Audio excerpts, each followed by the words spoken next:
Buenas noches, Maximiliano Montenegro, ¿cómo te va? Alfredo, ¿cómo estás? Buenas noches. Bien, apasionante todo lo que está pasando desde el punto de vista político y económico, sin duda, ¿no?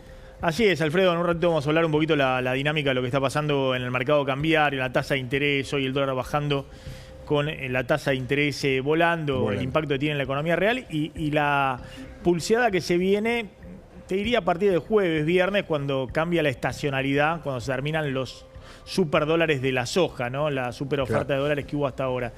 Pero quería compartir con vos un poquito lo que está llegando en este momento de Córdoba, de este Derecha Fest, ¿no? Este festival de la derecha, sí. El festival de la derecha, ¿no? Una especie de festival armado por el grupo más cercano a Milei desde el punto de vista ideológico, de militantes en las redes, ¿no? Hay una estrella total.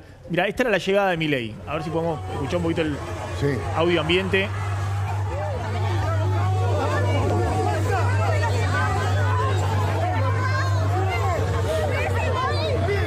Obviamente, rockstar total, Milei en ese ambiente.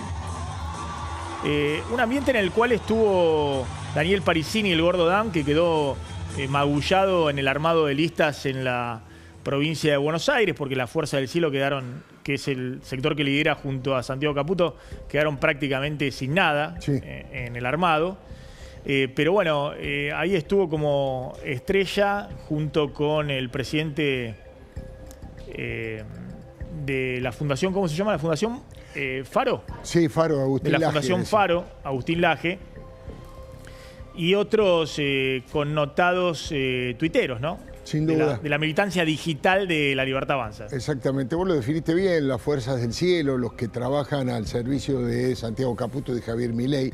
Y además un dato, recién veíamos allí en el Graf, lo estuve viendo yo también, pasaron un video de cuando un periodista, entre comillas digo periodista, la acosa a Victoria Villarroel y le pregunta qué se siente ser traidora, viste que estuvo ahora en Catamarca, en el norte, lo pusieron en la pantalla gigante y la concurrencia masiva, absolutamente masiva, pese a que había que pagar, grita traidora y cuca le gritan a Victoria Villarroel. Y además, ¿sabés qué tiene también de importancia, me parece, para analizarlo? Que Córdoba no es cualquier provincia en el tema electoral, pero no solo por la cantidad de votantes, que es la segunda del país después de la provincia de Buenos Aires, Capital Federal es la tercera, sino que allí, ellos por eso dicen, es la provincia más liberal. Milei sacó el 74% de los votos, el 74% en el balotaje, de los votos. Sí. En el balotaje, por supuesto. Pero bueno, creo que me dicen que tienen las imágenes y el audio de cuando abuchean a Victoria Villarroel. A ver. Eso es súper importante. ¡Cucarruel! Se habla mucho y lamentablemente lo que se habla que le da trabajo a miles de argentinos, a miles de catalanes, y eso es súper importante. ¡Cucarruel! ¡Traidora! y ya para acabar el colofón. Esta misma Se la perdonan, van a Sí, fondo, sabes que hay otro momento más significativo, a ver si lo podemos mostrar, porque Milei habla del costo fiscal que tienen las leyes que aprobó el Senado. Claro. El costo fiscal, que habla de más de 2 puntos del PBI, el principal es el aumento jubilatorio. Y ese discurso de Milei empieza con insultos muy fuertes, muy fuertes. Sí.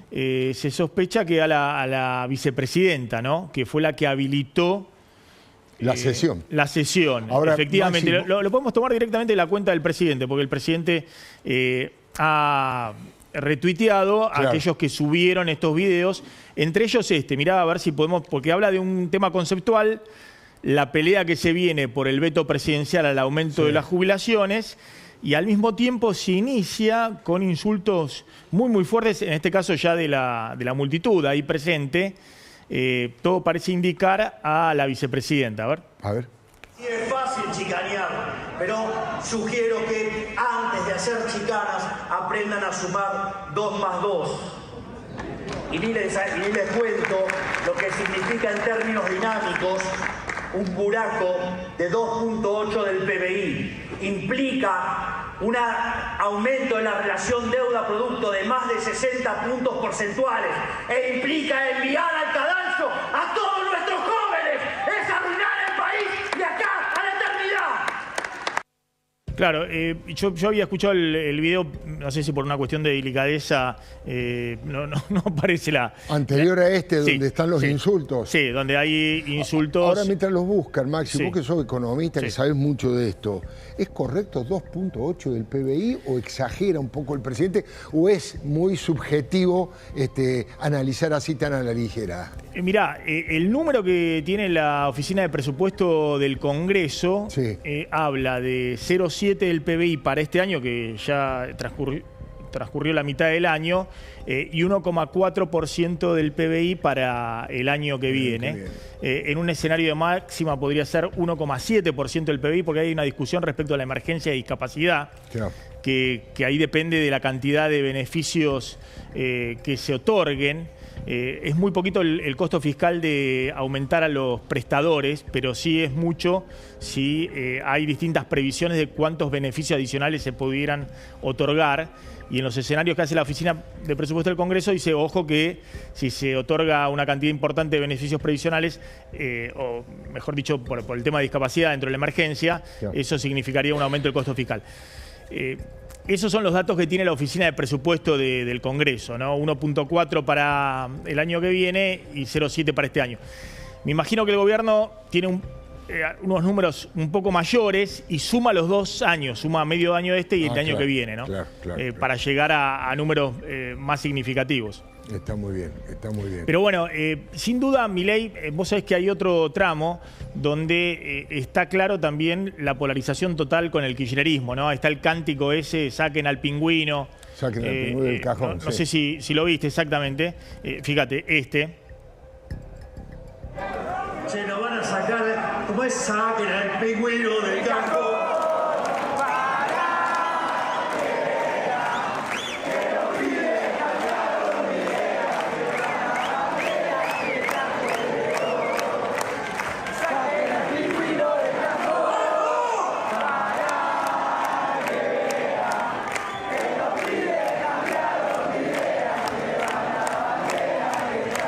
¡Viva la libertad, carajo! ¡Viva la libertad, carajo! ¡Viva la libertad, carajo!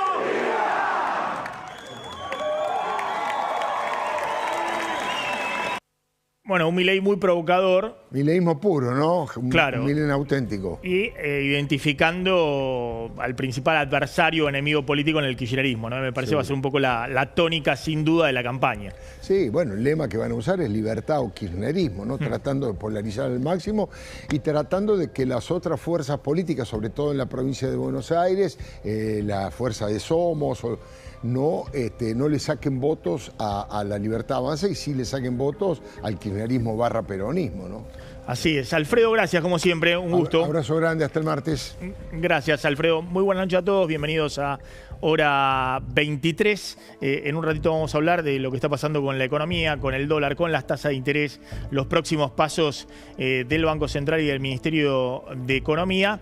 También vamos a hablar de una medida importante hoy de ARCA, del organismo recaudador, para abaratar fuertemente la venta de computadoras, de notebooks, de celulares, de electrónica acá en la Argentina, con un guiño a Tierra del Fuego y, por supuesto, de todo el armado electoral. ¿Quién ganó y quién perdió con el cierre de listas en la provincia de Buenos Aires con miras al próximo 7 de septiembre? Pero antes, Delfina Galarza, ¿qué pasó en el día? Bueno, Maxi, vamos a arrancar con una muy triste noticia y tiene que ver justamente con la muerte de un intendente de Córdoba luego que se estrellara su avioneta en San Luis. Pero mira, vamos a ahondar un poquito sobre ello y estamos hablando del intendente de la localidad cordobesa de Reducción, Jorge Graciano, que falleció hoy, lamentablemente, luego que su avioneta, lo decíamos, se estrellara en un establecimiento rural de la provincia de San Luis. La noticia además fue confirmada por la vicegobernadora de Córdoba, Miriam Prunoto.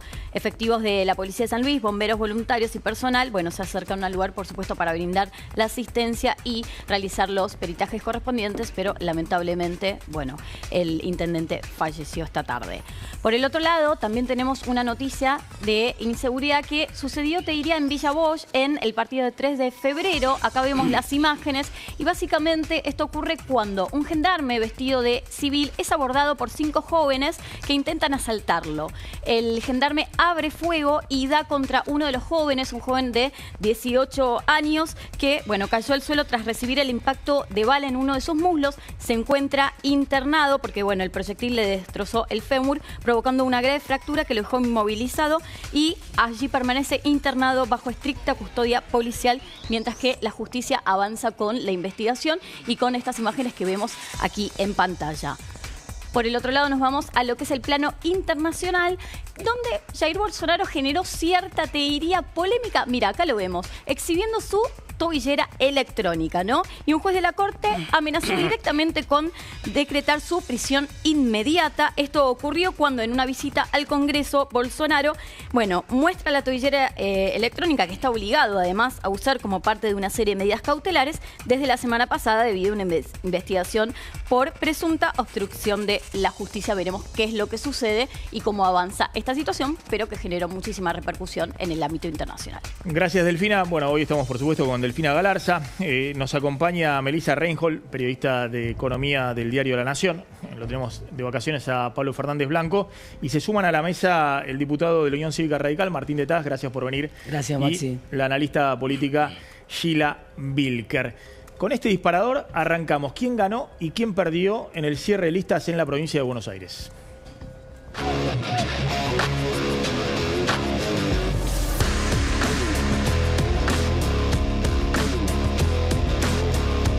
El presidente va a estar todo porque... ¿Y crees que van a tener el número en el Congreso como para defender el lujo? Sí, vamos a tratar, ¿no? ¿Son 87 diputados? Los que necesitan sí, para... Sí, es un tercio de la Cámara. Para resistir la insistencia. Es un tercio de la Cámara. Ahí lo vemos paseando por el mundo, a quien es el presidente de la Argentina. Yo lo que lo desafío es que en lugar de andar viajando por el exterior, celebrando y brindando con los que les está haciendo los negocios, con lo de la criptoestafa, con los de la bolsa, en vez de eso, se digne a venir un día, una vez, a ver el desastre que está haciendo en los barrios de la provincia.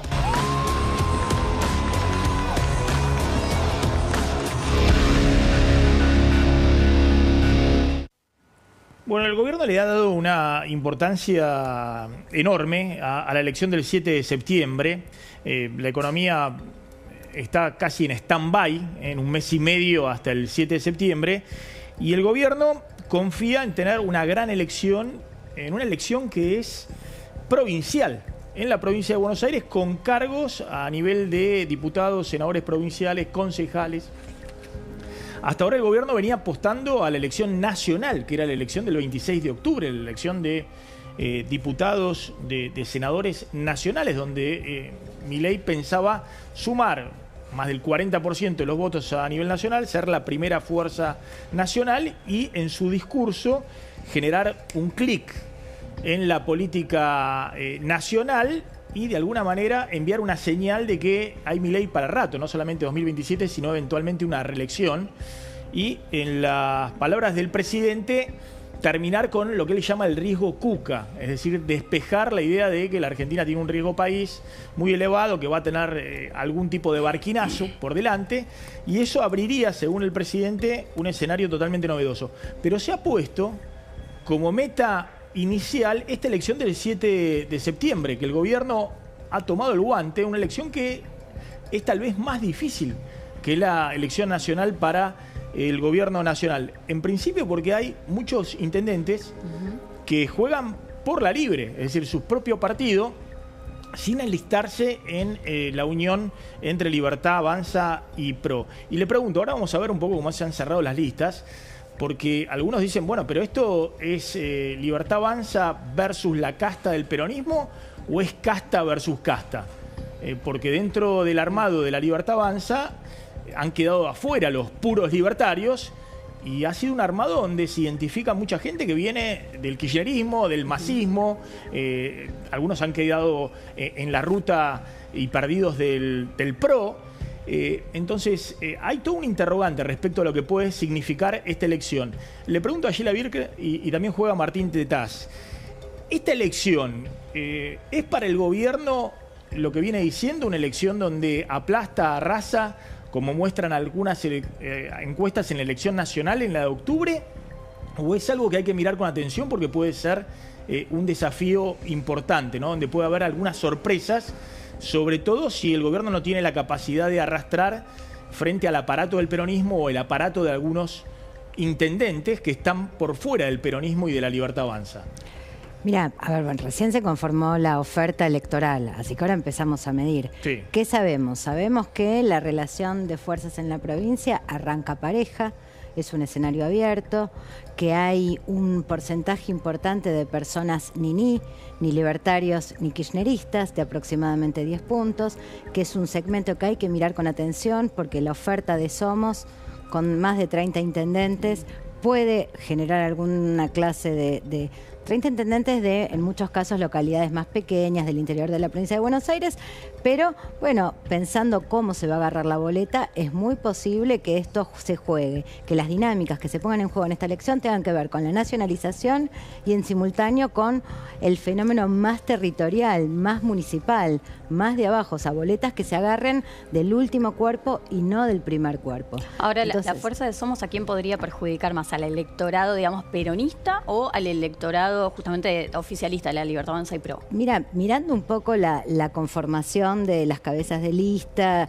y las ofertas por ahí más locales, daría la impresión de que lastima más a la Libertad Avanza que al peronismo.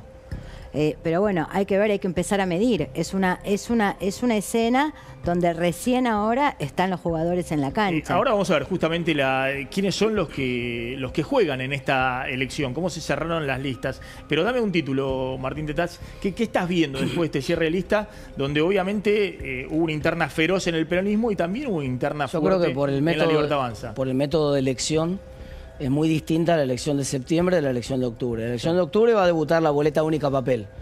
Por lo tanto, los candidatos tienen que ser candidatos conocidos porque la gente va a poder elegir, no pesan los aparatos, no pesan los intendentes.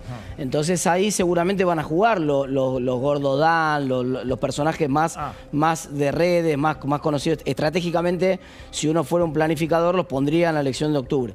Ahora, en la elección de septiembre es una elección más territorial, que además tiene una difícil lectura provincial, por esto que ya adelantaba recién Gilda, el tema de que en algunas secciones inclusive hay propuestas locales que son competitivas y que van a dificultar la lectura provincial. Por ejemplo, la segunda sección electoral, donde muy probablemente se imponga, tiene muchas chances, ya lo medirán ustedes, de imponerse una opción más bien local, representada, empujada o amalgamada a partir de algunos intendentes que jugaban otrora con el PRO y que ahora están jugando en un esquema más independiente. Entonces, me parece, y además ahí van a pesar mucho los intendentes y van a pesar mucho los aparatos, por eso, y el título es este, por eso la Libertad Avanza se pintó de peronismo. En esta hay, de hecho, en redes sociales, varios videos de gente que militaba en el kirchnerismo hace poco, incluso un candidato que ensalzaba la figura de Kicillof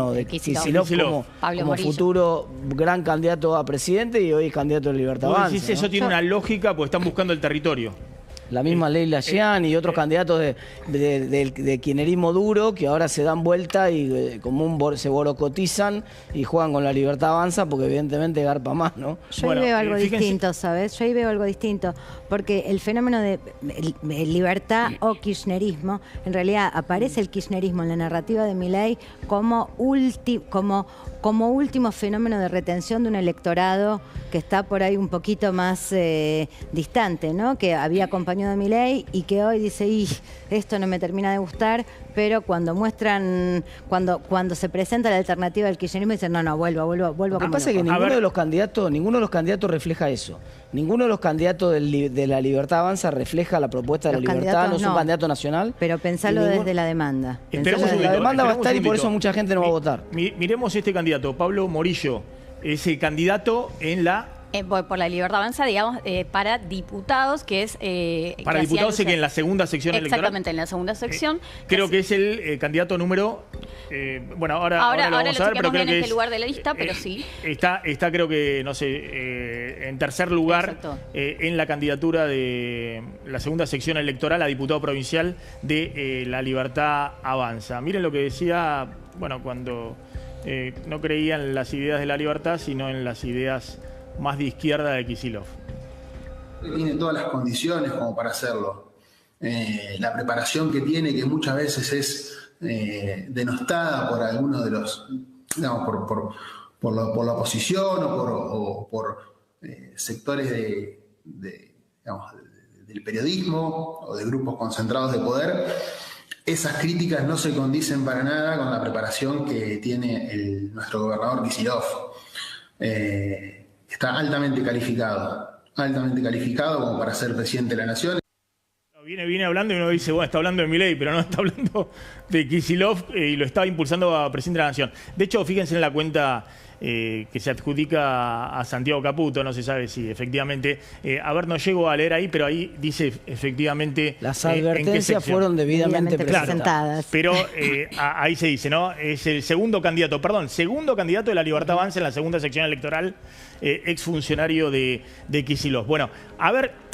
veamos quién es quién en las secciones electorales. La primera, que es una de las más importantes secciones electorales de la provincia de Buenos Aires. Hay que mirar la primera y la tercera, ¿no? Las dos más populosas y que reparten la mayor cantidad de cargos. A ver, la primera sección electoral.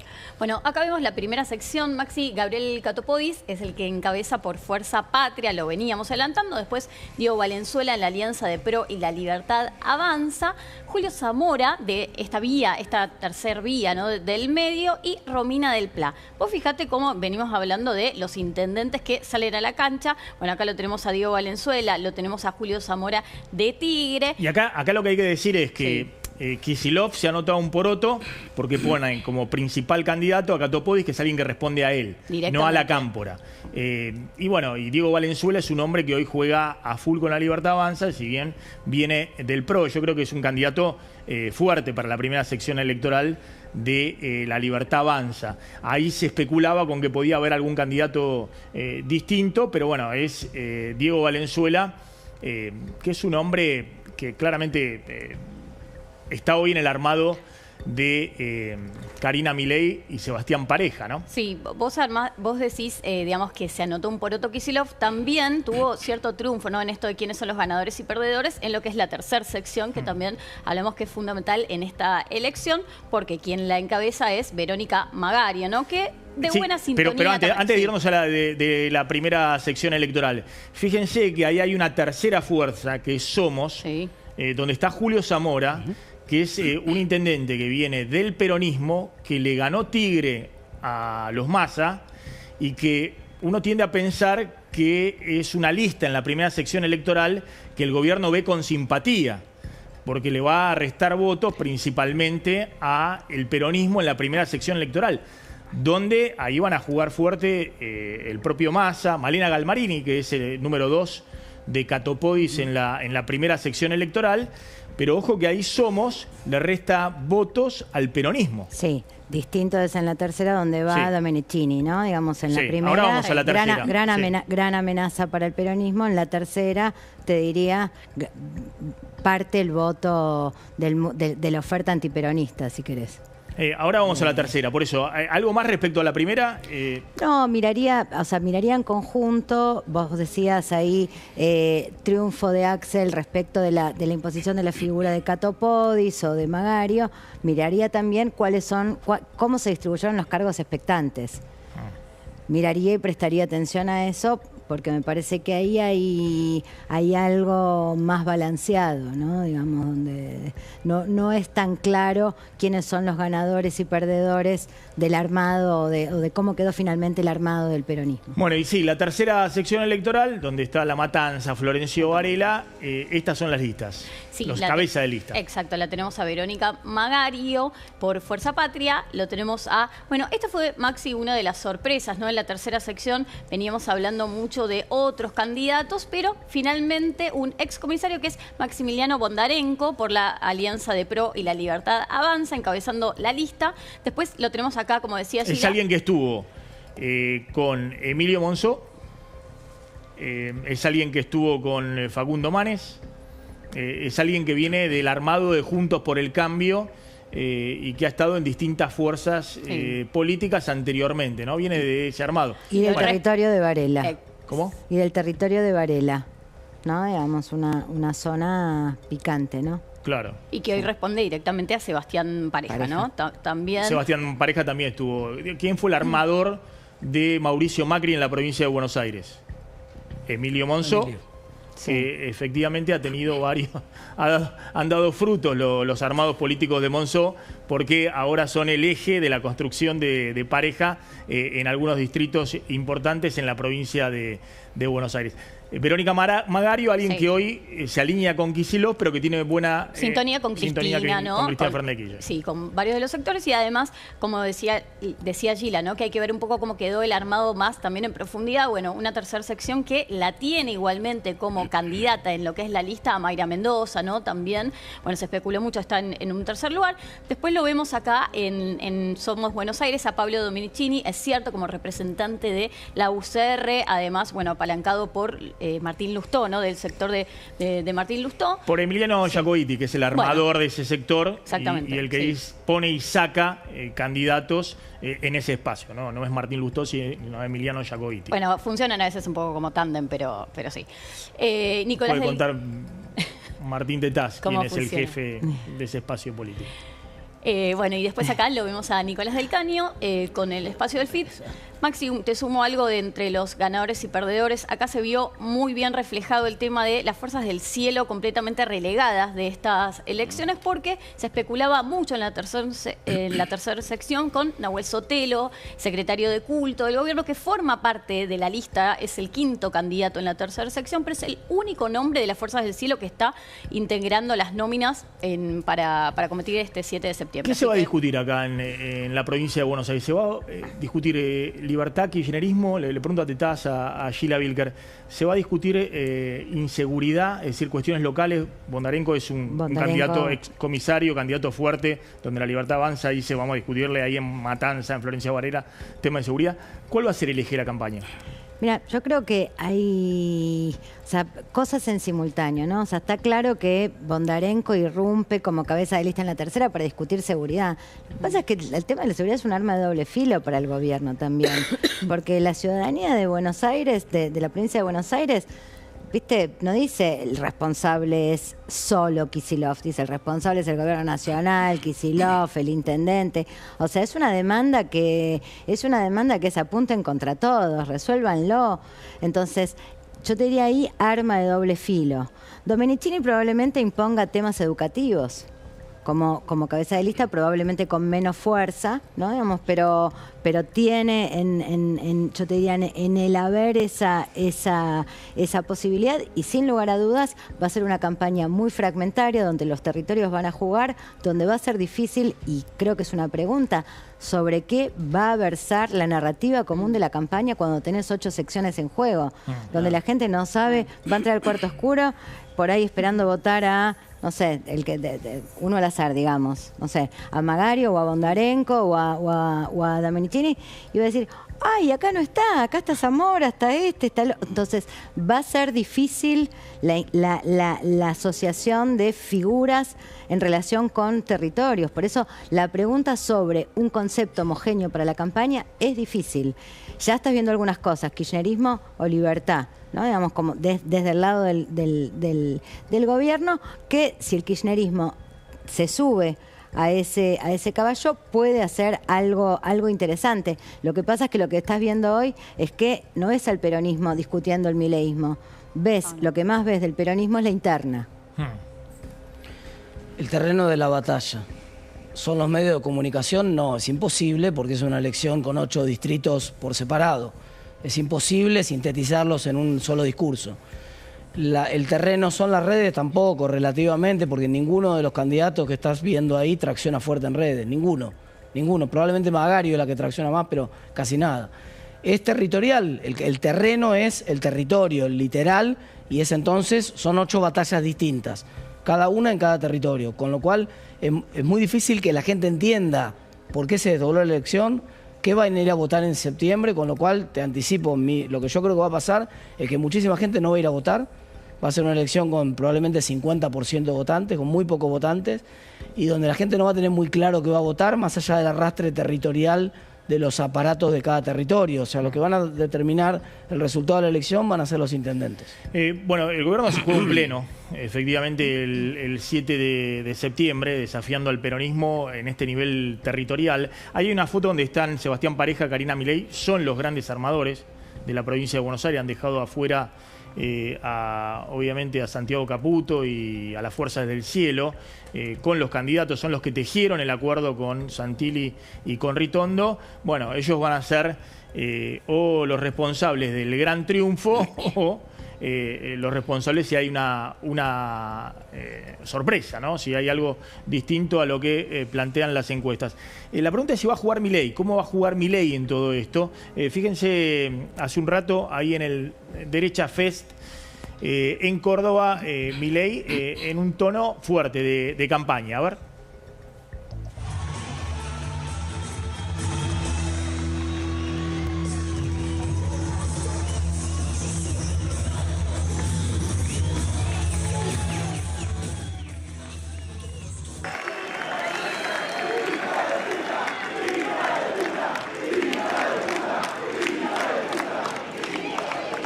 Así es fácil chicanear, pero sugiero que antes de hacer chicanas aprendan a sumar 2 más 2.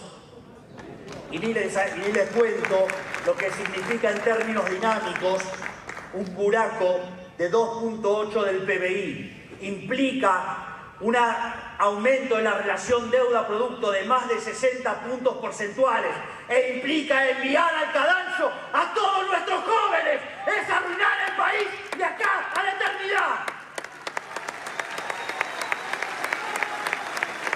No, este discurso no es en tono de campaña, sino es en tono de la gestión, de lo que le está pasando ahora con el tema del veto. Lo que sí estaba la parte que había dicho que anteriormente, este discurso empezaba con la parte de los insultos a la vicepresidenta. Bueno, ahí la encontramos el segmento donde hay insultos, digamos, volvió a decirle de la tribuna. Traidora, de hecho, bruta traidora, le dijo a lo largo de este discurso. Exactamente, volvió a la carga sobre la cuestión bueno, lo dio a entender, ¿no? Las chicanas en relación a las respuestas que tuvo Villarruel en redes sociales. Después de las críticas por haber habilitado la sesión en el Congreso, Milei volvió sobre lo mismo, hizo una referencia, inclusive llegó a decir que digamos, muy poco después de haber asumido, ella le dio la espalda al gobierno, ¿no? Digo, fue más allá, le dio bastante importancia al tema de Villarruel y además una Villarruel que fue abucheada en lo que fue toda esta jornada. Mostraron un video, bueno, después no sé. Ahí fue insultada por todo, bueno, por todo el público, digamos. Se han acordado de un insulto grosero con la vicepresidenta. ¿Cómo juega esto? Pensaba cuando lo veía que hay quien podría decir vamos a odiar juntos Fest, ¿no? Digamos, realmente unidos por un discurso de choque, ¿no? Digamos, contra el kirchnerismo. Fíjate la canción que Milei arengaba al inicio del encuentro. Bueno, uno de los paneles era no digamos lo suficiente a los periodistas, además, ¿no? Una de las charlas, se titulaba así también. Sí, el tema del odio, ¿no? En el discurso. Este es un tema más delicado, el tema de la vicepresidenta, porque lo pone en un plano de la gestión.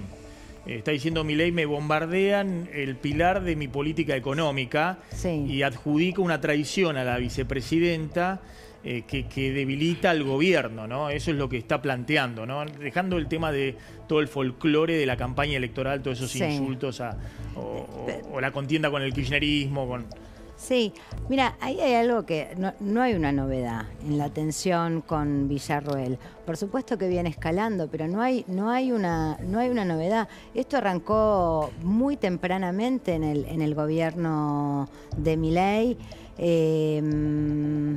Y lo curioso, yo creo que acá lo más curioso de todo es que a pesar del bombardeo que Milei tiene contra Villarruel mantiene imagen, arriba de 40 puntos de imagen positiva, ¿no? Entonces, hay algo ahí que yo te diría de una interpelación a un sector más conservador de la sociedad o algo del orden del nacionalismo que ella transmite, que a pesar de yo te diría de los embates, ella logra más o menos sostenerse en la escena con digo, una imagen de más de 40 puntos, no es para nada desdeñable. Fíjense lo que decía anoche compañí Guillermo Franco, y después vamos a escucharlo a Kicillof desafiando a Milei a que baje a la provincia de Buenos Aires. Esto fue ahora, ¿no? Hoy fue el primer acto, bueno, podemos ir de campaña, bueno, ¿no? Primero Guillermo Franco y después al debate directo Kicillof-Milei. Conflictos con la vicepresidenta, que además reacciona de manera muy altisonante. Conflictos porque determinado grupo del oficialismo en las listas de la provincia de Buenos Aires quedó afuera. ¿Eso te inquieta? Preferiría que no pasara. Siempre los ruidos generan alguna consecuencia. Yo creo que en suma eso es menor cuando, como te decía antes, hay tanta convicción en llevar adelante el plan, ¿no? Bueno, hay algunas situaciones que quedan en la esfera del presidente y la vice que yo no quiero entrometerme, ¿no? Cuáles han sido esas diferencias, pero entiendo que para el presidente tiene una personalidad terminante, ¿no? Cuando pasa algo, sostiene su posición. Y yo creo que a veces las reacciones de la vicepresidenta, sobre todo en estos últimos casos, no han coadyuvado a superar ese problema. ¿Y vos crees que puede haber algún intento como para que eso por lo menos no sea tan ruidoso? Sí, yo creo que puede haber. Bueno, lo otro que decíamos, ¿no? Kicillof, y la pregunta es, bueno, ¿quién se equivoca? ¿O se equivoca Milei? Esto es un macero. ¿O se equivoca Milei o se equivoca Kicillof? Porque Kicillof, a diferencia del resto de la dirigencia política, va directamente a enfrentarlo a Milei, pensando que eso le suma en la provincia de Buenos Aires. Miren cómo lo desafía a Milei a bajar a la provincia de Buenos Aires. No conoce, no recorre, ha hecho muchísimos, no sé si 15, 20 viajes internacionales. Ahí lo vemos paseando por el mundo a quien es el presidente de la Argentina. Yo lo que lo desafío es que en lugar de andar viajando por el exterior, celebrando y brindando con los que les está haciendo los negocios, con lo de la criptoestafa, con lo de la bolsa, en vez de eso, se digne a venir un día, una vez, a ver el desastre que está haciendo en los barrios de la provincia. Kicillof que va a construir políticamente enfrentando a Milei.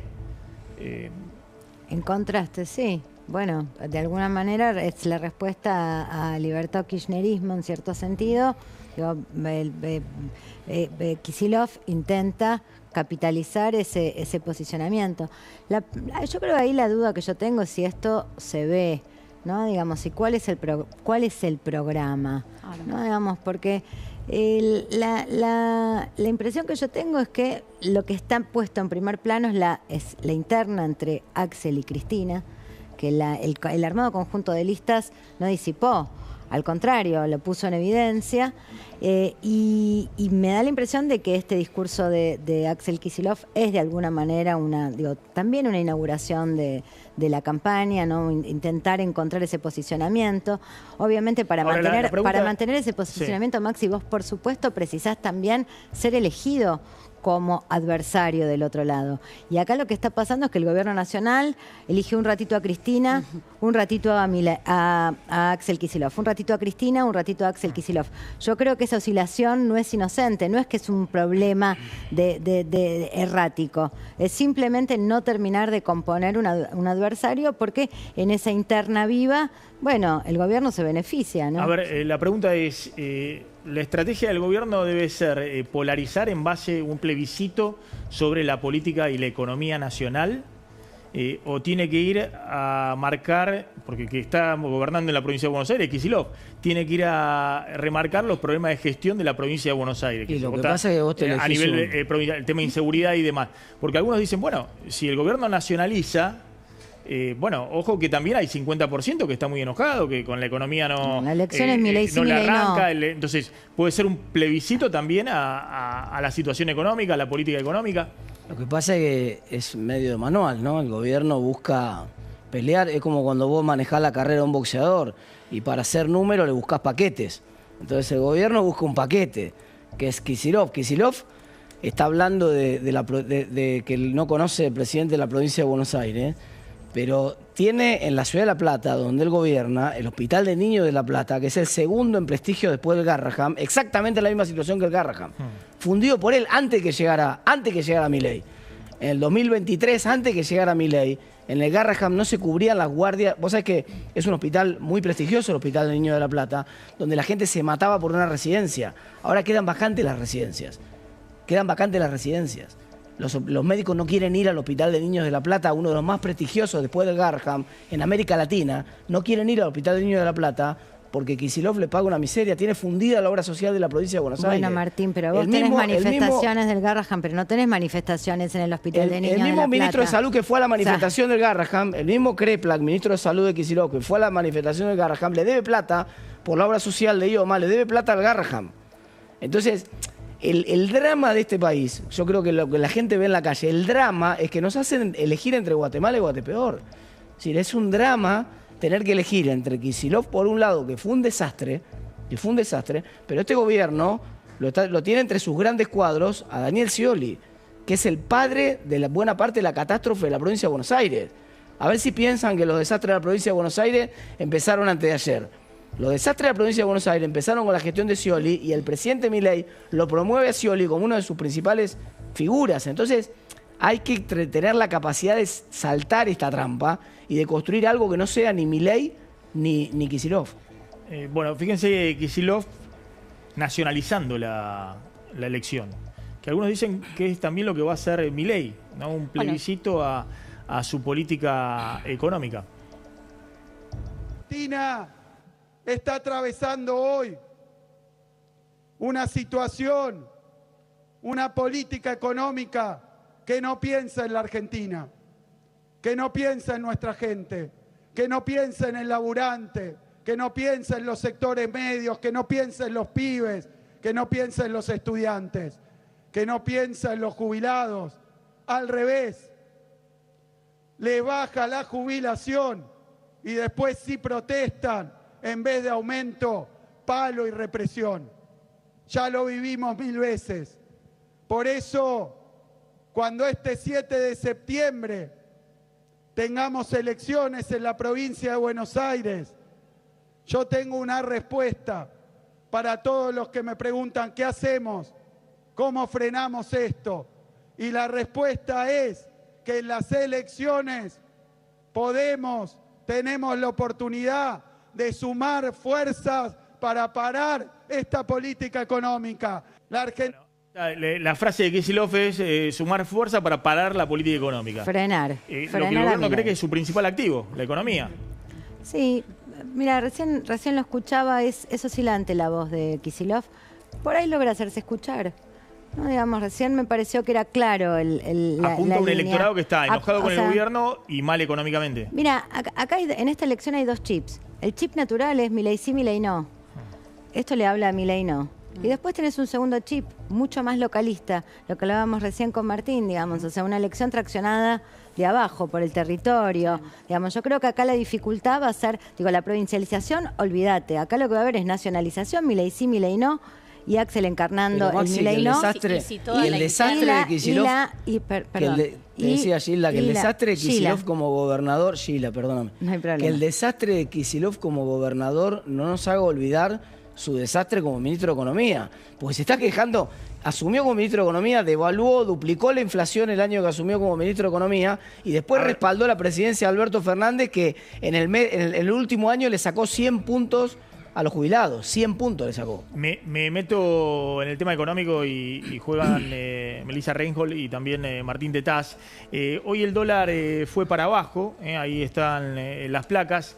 El dólar terminó en 1.200 54 pesos el mayorista, una baja de 1,6%, 1.275 el minorista. Recuerden que había llegado a 1.300 pesos a principio de semana. El dólar blue estuvo un poquito arriba, 1.310, no acomodó tanto. ¿Qué pasó? Volaron las tasas de interés.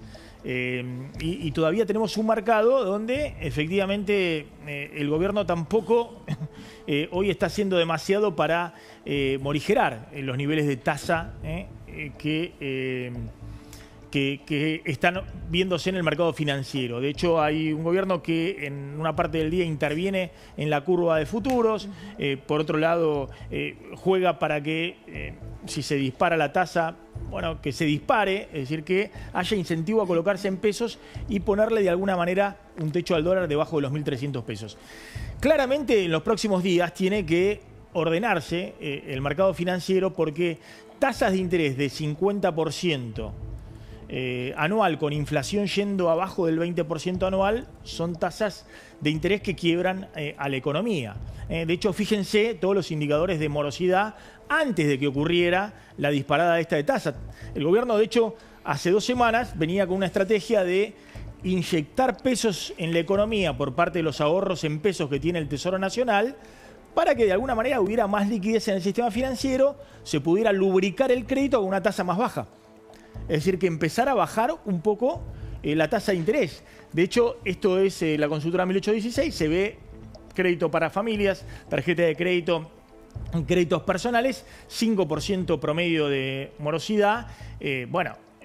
Todavía no se llegó a los niveles de pandemia o en la crisis de Macri, pero se va hacia ese nivel. La placa siguiente. De hecho, hay una suba muy fuerte de la morosidad en créditos personales, 5,6% del total.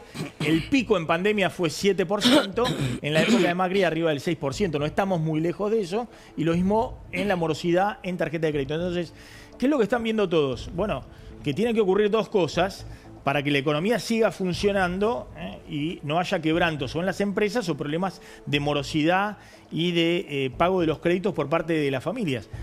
O mejoran los ingresos reales, es decir, los salarios reales, cosa que no está ocurriendo este año, o bajan las tasas de interés en términos reales, es decir, tiene que haber una tasa de interés positiva por arriba de la inflación, pero no de 30 puntos. Acá hay créditos personales del 70%, o ha salido un banco oficial de primera línea a promocionar crédito del 54%, costo financiero total, que son créditos de 30 puntos en términos reales, cuando los salarios van al 1,5% mensual. Entonces, de alguna manera, tiene que acomodarse el mercado cambiario y la tasa de interés, y me parece que el gobierno está priorizando que se acomode el mercado cambiario. Y en todo caso, si sufre la economía, el nivel de actividad, el empleo, bueno, será una discusión después de la elección. El jueves hay una prueba de fuego en el mercado cambiario porque se termina la oferta récord de dólares del agro, de las cerealeras.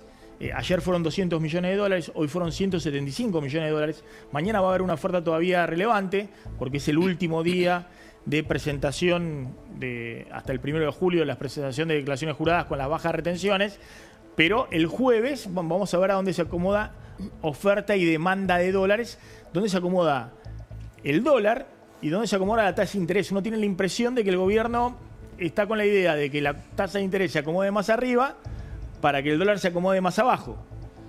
Pero hasta ahora la flotación no le ha ido mal al gobierno porque no se ha transferido a precios, pero tal vez si pasa de 1.300 hay cierto temor que pueda trasladarse a precios.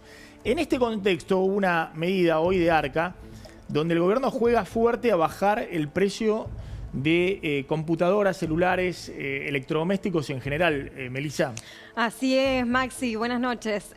Conocimos esta semana finalmente la reglamentación, que lo que quiere hacer el gobierno es que las personas del continente, que es como le dicen en la resolución, puedan importar de manera directa productos electrodomésticos desde Tierra del Fuego. Acá estamos viendo en pantalla, las personas humanas van a poder básicamente traer 3 productos por hasta $3.000. Recordemos que el gobierno hace rato quiere bajar el precio de los electrodomésticos. Ha incentivado las importaciones desde septiembre del año pasado. También ha bajado las alícuotas para importar, por ejemplo, celulares en el último tiempo. Y esta vez llegó el régimen para Tierra del Fuego, que el objetivo es que el consumidor pueda pedirle directamente a las empresas fabricantes de Tierra del Fuego y que le llegue el producto a su casa. Esto es muy interesante porque habían habilitado el puerta a puerta importando desde Estados Unidos hasta $3.000. Exactamente, es la misma. $3.000 Claro. para afuera, $3.000 para la Argentina. Ahora comprás, pero en vez de comprar en un... Van a estar muy enojadas las empresas de retail, ¿no? Las empresas de casas de electrodomésticos o de venta de computadoras y demás. Pero vos comprás directamente con el fabricante de Tierra del Fuego, hay dos grandes empresas, y no pagás el IVA. Eso es muy importante. No O pagas sea que- ningún impuesto sí. nacional, no pagas el IVA, que tenés el 21%, ni otras cargas Porque nacionales. están exentas de todos los impuestos. Exactamente, porque es otro régimen en el que tiene Tierra del Fuego y de esa manera se van a ver beneficiarios los consumidores finales. Atención, porque la importación va a ser únicamente para consumo personal, ¿no? No puedes traer 3 productos para reventa porque ahí Arca va a encender bandera roja y te Y de alguna puede llegar manera a cortar podrían eso. bajar el precio de los productos nacionales, un guiño a Tierra del Fuego, de alguna manera, para que bajen los precios de los productos nacionales. Totalmente, sobre todo para la fabricación, que siga la producción, sobre todo con esto de ir levantando restricciones para las importaciones, no así para las empresas, por ejemplo, que venden electrodomésticos acá en Ciudad de Buenos Aires, en Córdoba, porque esto, recordemos, va a ser únicamente para consumidores finales, no se va a poder importar directamente para reventa de comercios. Claro, es hasta 3 productos, digamos. Exactamente. Claro. Y acá te voy a agregar un datito, porque atención que las importaciones vienen subiendo en el último año.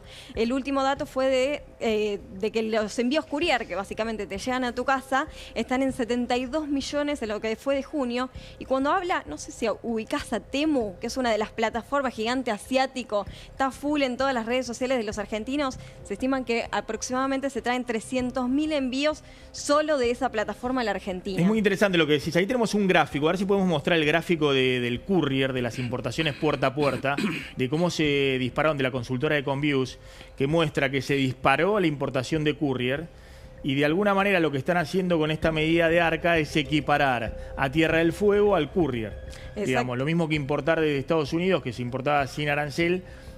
Hay un beneficio ahora para Tierra del Fuego, porque además de importar, no se importa de Tierra del Fuego, porque es territorio nacional, no se pagan aranceles, pero además de eso, no pagas el IVA, que sí pagan el courier, digamos. Cuando vos importás algo desde el exterior, estás pagando el 21% de IVA como consumidor final, ¿no? En la cadena de comercialización. O sea que Tierra del Fuego va a tener una ventaja respecto a la importación desde Estados Unidos o de China, donde sea. Ahí estiman que si vos considerás que no vas a estar pagando el IVA ni otros tributos personales, hay algunos electrodomésticos que pueden ser celulares, microondas, tenés un montón de categorías, pueden llegar a bajar el precio en un 50%. Claro, fíjate, ahí estaba la disparada de los envíos de courier. La anterior disparada había sido en el 2022 hasta que se cortó totalmente, se restringió mucho el cepo. ¿Y por qué había una disparada antes del envío de courier? Porque con la brecha cambiaria te convenía importar al oficial y en dólares paralelo te salía muy, muy barato. Después se acabaron los dólares y se cortó eso. Pero estamos en récord de importación de puerta a puerta y me parece que este es un guiño que hace el gobierno a Tierra del Fuego para darle actividad, ¿no? No sé qué Sí, opinás, Martín. aspiracionales de Sí. clase media. Sí. Más que a Tierra del Fuego, el guiñe es a la clase media. Darle Es un poquito guiño- de aire a un producto barato, celulares, computadoras, aspiracional. notebooks. Sí. Todos aspiracionales de la clase media PlayStation. que tiene que votar a la vuelta de la esquina. Es bastante evidente lo que está haciendo el gobierno. ¿no? Un plan bien es durable.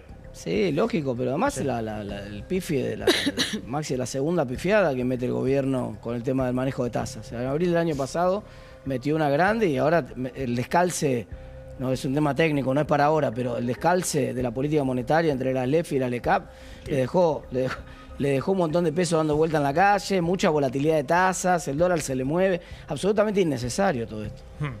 Vos sabés que, bueno, ahí tenemos un cuadro, pero claramente hay un incentivo grande a que bajen los precios. Si no bajan esta vez los precios de Tierra del Fuego, van a tener todo el incentivo, ¿no? Porque cuando uno importa, paga el arancel y además paga los impuestos nacionales por más de $400. En el caso de Tierra del Fuego, obviamente es producción nacional, tienen exentos sin aranceles, sin impuestos y además ahora el consumidor no paga IVA, o sea que tienen que bajarle directamente el impuesto en el producto final. Un dato FMI, hoy hubo un informe del FMI. Así es, se conoció un informe que lo que hablaba era de que hubo buenas reformas de parte del gobierno, sin embargo habla de un nivel crítico para las reservas internacionales, así que viene siendo una de las patas flojas del gobierno, de la gestión, y justamente el FMI en este informe lo destacó. Recordemos que dentro de poco vamos a tener una reunión con el Fondo Monetario Internacional a ver si nos giran 2.000 millones de desembolso. Gracias, Melissa. Tiene la idea fija el FMI, las reservas. En todos los informes ponen las reservas. Quieren más reservas el FMI. Controlar los costos y la gestión de tu pyme. Con Simple Tempo maneja tu facturación, compras y tesorería de forma ágil y sencilla con el mejor software.